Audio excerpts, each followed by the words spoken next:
Bienvenue dans Vraie Vie, un podcast imaginé par Clarisse Gardet.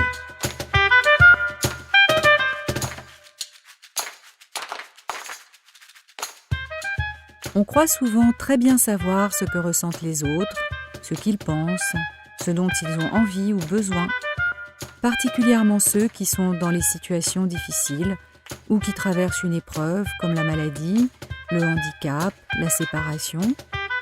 Vraie Vie donne la parole à celles et ceux qui sont concernés pour entendre de leur bouche et sans filtre ce qui fait leur quotidien, ce qui est difficile, mais aussi ce qu'ils ont appris et ont à transmettre.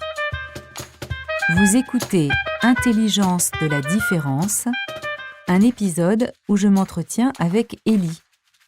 Le truc sur lequel je veux bien préciser, c'est que y a beaucoup d'enfants qui ont les mêmes problèmes que moi, mais qui ne le vivent pas comme moi. Parce que moi, je sais que je me suis beaucoup adapté à ça. Genre, moi, j'ai un TDA, enfin un TDAH, j'ai une dyspraxie, une dysorthographie et une hyperactivité. Enfin, j'ai plein de choses.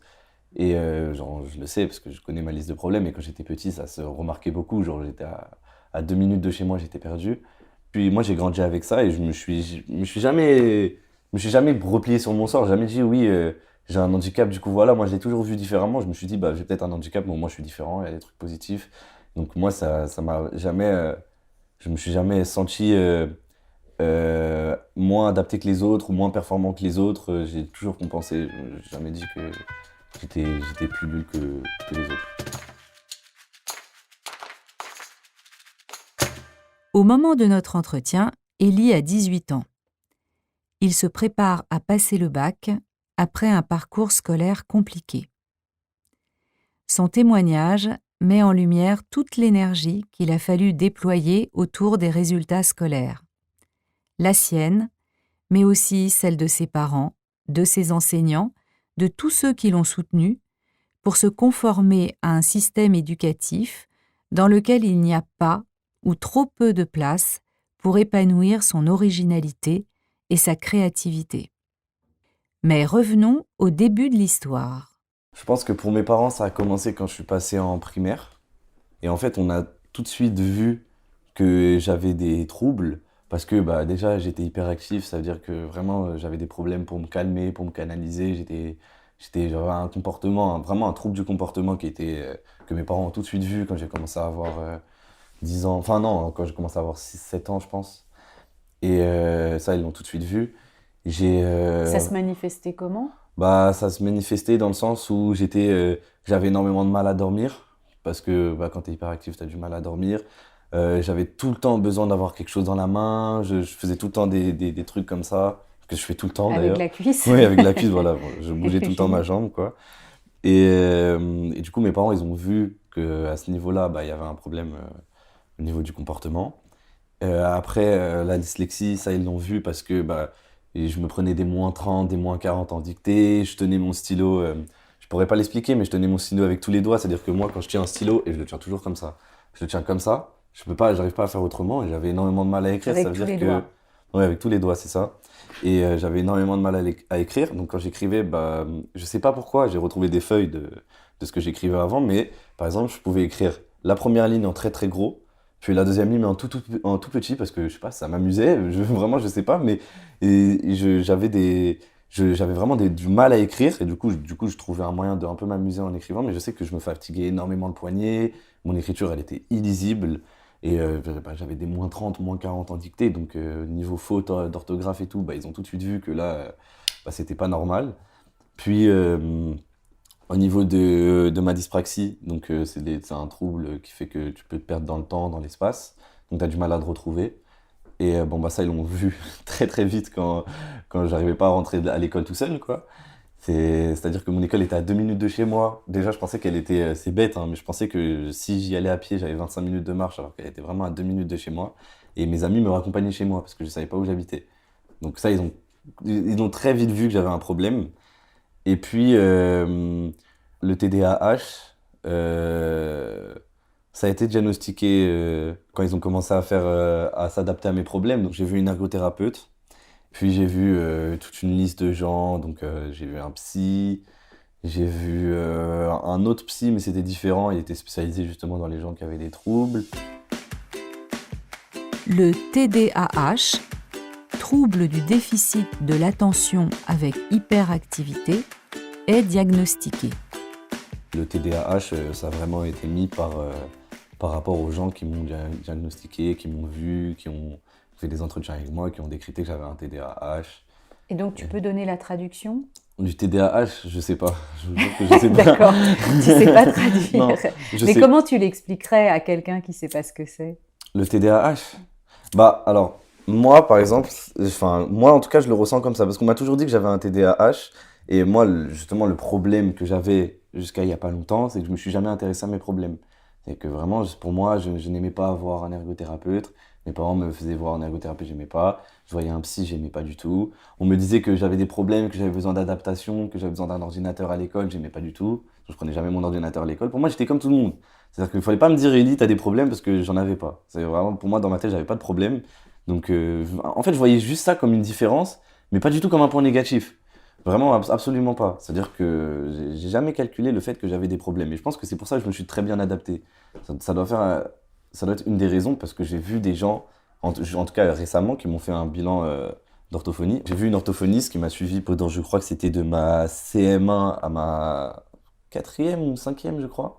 C'est elle qui m'a décrété tous mes problèmes. Une ergothérapeute aussi. J'ai vu un psy. Et j'ai revu une orthophoniste là il y a pas longtemps pour faire un bilan, parce que tu dois faire un bilan, je crois, tous les 4 ans, tous les 3 ans, tu dois faire un bilan. Et elle-même, donc c'était pas la même qui me suit depuis que je suis petit, et elle m'a dit que bah, j'avais une grande liste de problèmes et qu'elle trouvait que je m'étais très bien adapté parce que j'avais pas de problème de prononciation. J'ai des petits bégaiements des fois, mais ça se ressent pas. Puis même, c'est bête à dire, mais socialement, les gens qui ont des troubles, souvent, ça va avec... Enfin, socialement, ils ont du mal à s'y retrouver. Les aides s'organisent, se médicalisent, dans le but d'aider Ellie, qui, lui, n'a pas vraiment la sensation d'avoir des problèmes. C'est pour ça que j'aimais pas les aides qu'on m'attribuait, parce que c'est important d'avoir un suivi quand tu as un handicap, mais le problème des suivis qu'on a, c'est que les suivis, c'est OK, tu as un problème, on va s'en occuper, quoi. C'est ça. Ça veut dire que à chaque fois que j'allais dans ce genre d'entretien et qu'il me parlait tout le temps de mes problèmes comme quelque chose de négatif, voilà, on va essayer de résoudre tes problèmes en te donnant un tel médicament, un tel ceci, un tel cela. En plus, c'est des médicaments. Souvent, le côté négatif de ce médicament, le côté secondaire, c'est un effet de dépression un peu. C'est-à-dire que tu te sens très mal toute la journée et tout. Moi, ça me saoulait en fait, parce que c'était vraiment que du négatif autour de mes problèmes. C'est voilà, t'es comme ça, ben, on va t'apprendre à être normal. Mais non. C'est pour ça que le trop dans le suivi, c'est pas bon. Tu te dis tous les jours que t'es normal et comme les autres, mais par contre, tous les 2 jours, tu dois aller voir un psy, tu dois aller voir un ergothérapeute, après, tu dois aller voir l'orthophoniste. Je trouve que les aides, c'est important, mais il faut pas en abuser. Et qu'est-ce que ça te faisait quand tu étais petit, qu'on te parle tout le temps de problèmes? Bah, en fait, quand j'étais petit, On te bah, présentait ça comme des ouais, on me problèmes? présentait ça comme des problèmes. On me disait que ça allait être beaucoup plus compliqué pour moi à l'école. Je l'ai tout de suite ressenti à l'école parce que j'ai pas eu de chance à ce niveau-là. J'ai eu des profs jusqu'en CM2. J'ai eu que des profs qui n'étaient absolument pas adaptés pour moi parce qu'en fait, ils me voyaient comme un con. C'est-à-dire qu'ils me mettaient au fond de la classe. Et la prof que j'avais, qui m'a suivi longtemps, je lui demandais, je lui demandais de m'expliquer. Elle voulait pas m'expliquer ou elle faisait semblant de m'expliquer. Et quand j'y arrivais pas, elle prenait ma table, elle la renversait et elle me demandait de tout remettre, de tout ramasser. Genre, elle me prenait vraiment elle me voyait vraiment comme un débile. Donc moi, je savais que il y avait une image reçue de tout ça, que les gens le comprenaient mal, ou en tout cas me voyaient comme quelqu'un de spécial. Moi, j'ai jamais calculé parce que quand j'étais petit, j'étais très hyperactif, je veux m'amuser avec mes copains. Enfin, je- on me parlait de problèmes, vraiment, je calculais pas trop, je faisais pas trop d'efforts à l'école. En CM2, j'ai eu une prof qui était adorable, qui justement, elle savait que j'avais des problèmes, donc elle écrivait tous mes cours, elle me demandait de repasser dessus et tout. Donc c'est là où j'ai vraiment appris à écrire, je me suis adapté aussi avec mon poignet parce que je m'épuisais super vite, parce que je tenais mon stylo de manière très spéciale. Et, euh, et c'est grâce à elle que j'ai appris un peu à écrire, à mieux parler, à faire attention, parce que je sais que moi je faisais pas du tout attention, je savais que j'avais des troubles, donc la dyspraxie, tout ça. Mais c'est elle qui m'a expliqué un peu tout ça, elle m'a dit de quand même faire attention, même si c'était pas quelque chose de négatif et tout. Donc, et j'ai commencé à faire attention à partir de là, même si j'ai jamais réellement, comme j'ai dit, calculé mes problèmes, parce que je me suis toujours dit que j'étais comme les autres. Puis après la CM2, j'ai fait une classe Ulysse, donc 6e, 5e. Donc classe Ulysse, c'est pour les enfants qui ont des difficultés scolaires. Moi, c'était vraiment une école qui était adaptée pour ça, qui était très bien adaptée. La classe Ulysse était très très bien adaptée. C'était vraiment des enfants qui avaient des TDA, des dyslexies, des troubles du comportement. J'avais une prof, elle était adorable. Donc ça m'a énormément aidé. 6e, 5e, vraiment, j'ai passé des belles années avec elle. Et puis après, je m'en suis toujours à peu près sorti. La classe de première à l'école publique, pour rentrer dans la norme, constitue pour Élie la difficile expérience de la normalité. Et puis après, en première, je suis passé dans une école, donc pour la première fois de ma vie depuis la primaire, je suis passé dans une école publique, entre guillemets normale, où tout était, les enfants étaient normaux, quoi. Il n'y avait pas de troubles de personnalité, de troubles scolaires, de troubles moteurs, handicap, il n'y avait pas tout ça. Et ça paraît con, mais moi ça m'a fait bizarre, parce que de base je suis tout le temps dans un encadrement de ok, t'as des problèmes, ok, t'as un trouble, ok, je vais t'aider, voilà, je vais te rassurer. J'ai toujours été là-dedans, dans ce genre d'école, même si moi j'ai jamais aimé qu'on me mette dans une case, quoi. Tu es handicapé, moi j'ai jamais aimé ça. Moi, je voulais vraiment être considéré comme un enfant normal. Du coup, j'ai fait une première générale. Ça s'est super bien passé niveau social, amis, tout ça, enfin, comme d'hab, quoi. Moi, j'ai jamais eu de problème à ce niveau-là dans les écoles. Mais par contre, mes notes, tout ça, c'était, je pense, mon année la plus stressante. Donc, là, j'ai tout de suite compris que moi, le général, je pouvais pas. Après, ça allait, j'ai réussi à tenir une moyenne de, je crois que j'avais 8 ou 8,5, 9 de moyenne générale, alors qu'il y a un moment où quand même, je pensais que j'allais vraiment avoir 2. Mais ça va, j'ai quand même réussi à tenir, mais c'était super dur. Vraiment, c'était super dur. Je voyais que là, par contre, c'était vraiment pas adapté pour moi. C'était beaucoup trop mécanique, beaucoup trop par cœur, beaucoup trop de concentration demandée. C'est aussi au cours de cette classe de première qu'Élie mesure, pour la première fois, sa singularité. Ça veut dire que vraiment, je voyais que pour moi, c'était plus compliqué que pour les autres. Et donc, à partir de la milieu première, fin première, j'ai commencé à ressentir pour la première fois vraiment cette différence de ok, là c'est handicapant, quoi. J'ai un trouble, c'est handicapant, Dans les rapports avec les autres, Oui, parce tu qu'en veux fait, dire? moi, c'est ça. En fait, c'est marrant, mais moi, le seul point qui m'a inquiété, c'était le rapport avec les gens. Je ne supportais pas l'idée qu'on puisse me voir comme quelqu'un de différent. Et je voulais absolument pas qu'on me voie comme quelqu'un de différent. Donc je pouvais être nul scolairement, on pouvait me mettre les pires notes, on pouvait me renverser ma table, que vraiment, ça me faisait ni chaud ni froid. Moi, je me sentais pas plus bête qu'un autre. Mais, mais surtout parce que j'ai toujours été, comme je l'ai dit, enfin, la primaire, j'étais trop dans une euphorie pour calculer ça, j'étais petit. Puis après, jusqu'à la première, j'ai eu que des écoles spécialisées. Donc pareil, je calculais pas ça. Les gens étaient tous dans le même bateau que moi. Mais Quand tu dis euphorie, ça veut dire que tu aimais bien la vie, quoi. ouais, c'est ça, vraiment, je me posais pas de questions en première, en primaire. Je me posais aucune question en primaire. Vraiment, j'étais au top de ma forme dans ma tête. Vraiment, la primaire, moi, je me suis juste amusé. Et j'étais pas du tout dans une primaire spécialisée. Je sais même pas si ça existe. Ce qui te fait souffrir, c'est vraiment si les autres C'est ça, en fait, te mettent à part, non? plus maintenant, mais justement, à partir de fin seconde, fin seconde, c'est un peu spécial parce que justement, j'ai rencontré des gens avec qui j'étais ami avant, du coup, en primaire, que j'avais perdu de vue, qui, du coup, eux, étaient mes amis, entre guillemets, n'avaient pas de trouble, quoi. Quand j'ai recommencé à reprendre contact avec eux, que j'ai vu leur parcours scolaire, tout ce qui s'est passé pour eux jusqu'à maintenant, j'ai tout de suite vu la différence. Donc, à partir de fin seconde, début première, j'ai vu la différence. Parce que ils avaient un parcours scolaire qui était beaucoup moins compliqué que le mien. Parce que moi, il y a un moment où, quand tu fais que des écoles spécialisées, tu te dis que c'est un peu pareil pour tout le monde. C'est bizarre dit comme ça, mais tu te dis que tout le monde doit galérer un peu.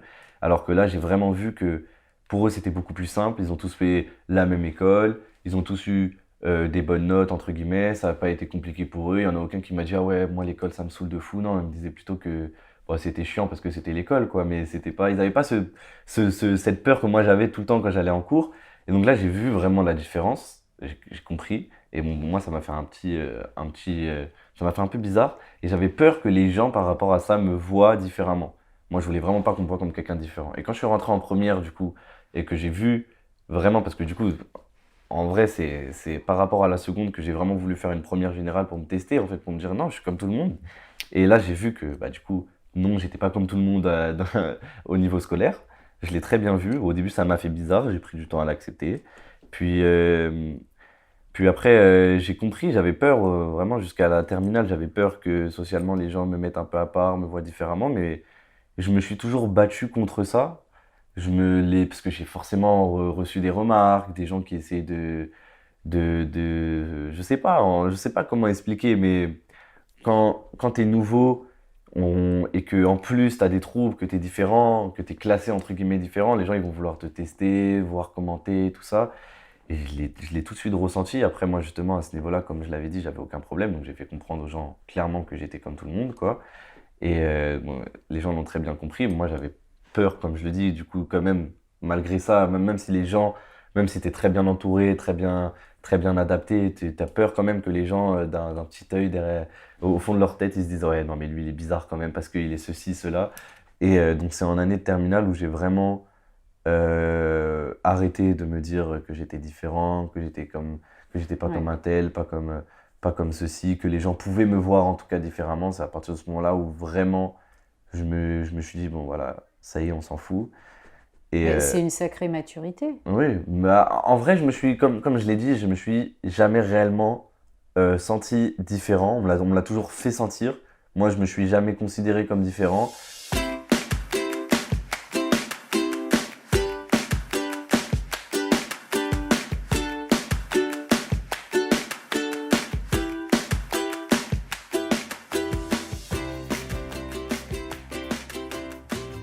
Mes parents, ils ont été un énorme soutien au niveau de ma difficulté parce qu'ils m'ont tout, en gros, avec mes parents, je savais que c'était OK, Ellie, t'as des troubles, mais t'inquiète, on est là. Je savais que scolairement, ils allaient toujours faire en sorte, ils allaient toujours me mettre dans quelque chose qui allait être bien pour moi, même si moi, quand j'étais petit, voilà, ça m'énervait d'être dans cette école spécialisée, ils le faisaient pour mon bien. Et heureusement qu'ils l'ont fait. Moi, je les remercie maintenant de l'avoir fait parce que je sais que j'avais vraiment des troubles du comportement qui faisaient que je pouvais pas aller dans le public, j'allais être viré en, en 2 mois, quoi, c'était pas possible. Et bah, du coup, je remercie mes parents à ce niveau-là. Ils m'ont jamais fait ressentir vraiment la différence parce que je sais qu'il y en a qui ont des parents qui se disent voilà, mon fils a été diagnostiqué t'es comme ça, comme ci, donc il doit être bête. Moi, mes parents ils m'ont jamais fait ressentir que j'étais bête ou quoi. Ils m'ont toujours dit qu'au contraire, ça pouvait être une force. Donc mes parents ils ont toujours été très bien à ce niveau-là. Le seul truc que je reproche à mes parents, c'est que du coup, par rapport à ça, ils ont toujours eu ce truc extrêmement protecteur vis-à-vis de moi. Donc je peux pas le laisser partir, je peux pas le laisser tout seul, très là quoi. Donc ça je leur reproche, mais ça n'a rien à voir. Mais sinon non. Et quand tes parents te disent que ça pourrait être une force, ça te Bah semble oui, juste? ça me semble totalement juste. Et Et dans depuis quel que sens ça bah, peut être une force? bah parce que en fait, bah, là c'est ma façon d'expliquer le TDAH, mais je veux vraiment pas parce que je suis pas très renseigné à ce niveau-là. Mais en tout cas, ce que je T'es pas sais, renseigné, mais c'est ton cas, donc c'est oui, ça. mais c'est paradoxal, hein, mais je me suis déjà renseigné quand même pour savoir quand même ce que c'est qu'un TDA et je sais ce que ça peut apporter. Mais en tout cas, moi, comment je ressens en tout cas mon TDAH, c'est que je sais que ça joue énormément sur mes émotions. Donc j'ai des troubles émotionnels qui fait que je suis hypersensible en gros. Donc ça fait que des fois, je peux être extrêmement heureux, avoir une euphorie, être super heureux, puis d'un coup super triste, ou d'un coup être même triste, angoissé et stressé sans savoir pourquoi. Et donc ça, c'est chiant à vivre, mais à la fois, je l'ai toujours vu comme une force, parce que moi, je suis quelqu'un qui, je sais pas comment expliquer, mais qui aime bien ressentir les choses. C'est-à-dire, je me dis, et l'hypersensibilité, c'est pas quelque chose de moins bien, parce que moi, je me suis jamais dit que j'ai- que j'étais faible parce que je pleurais ou parce que je pouvais être triste.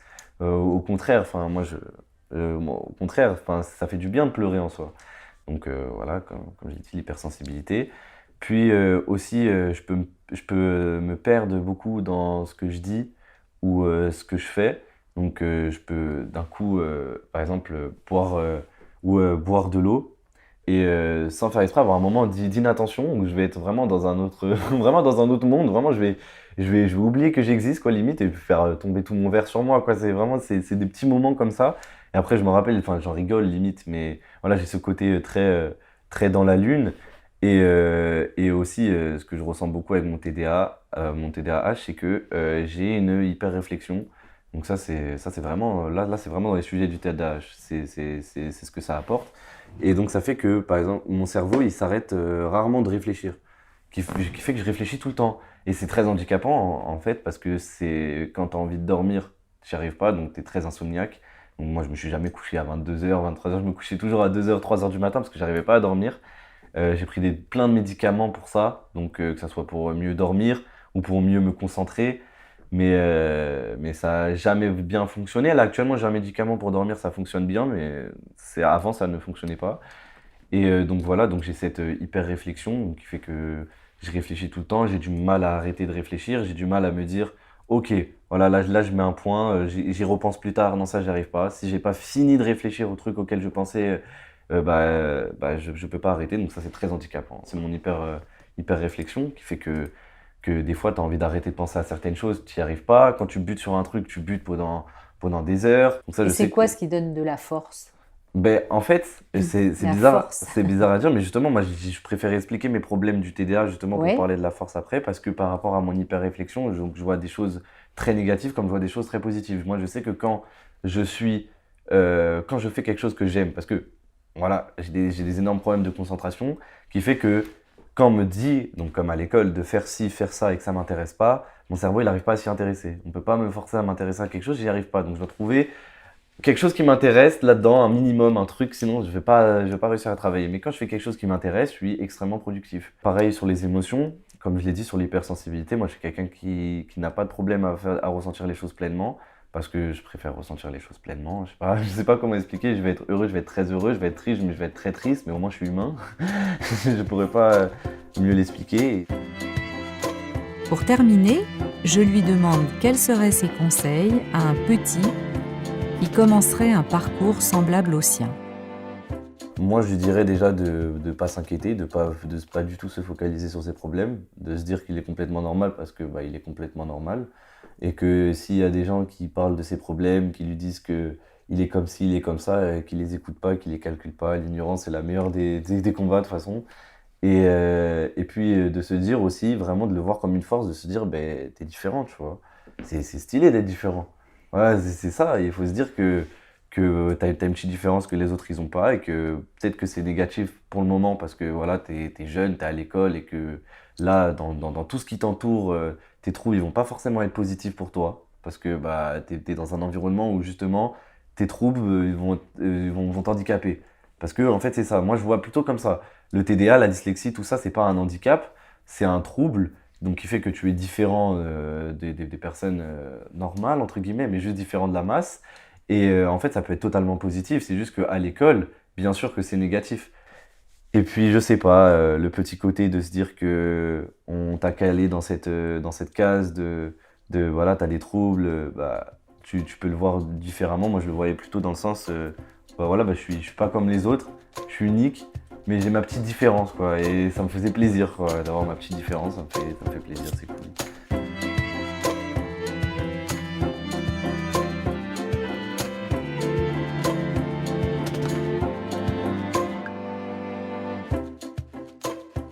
C'était Intelligence de la différence, un épisode de Vraie Vie. Bonne route, Ellie, merci et respect pour ton parcours, ton talent relationnel, ton enthousiasme. Vraie Vie est un podcast de Clarisse Gardet, réalisé par Calisson.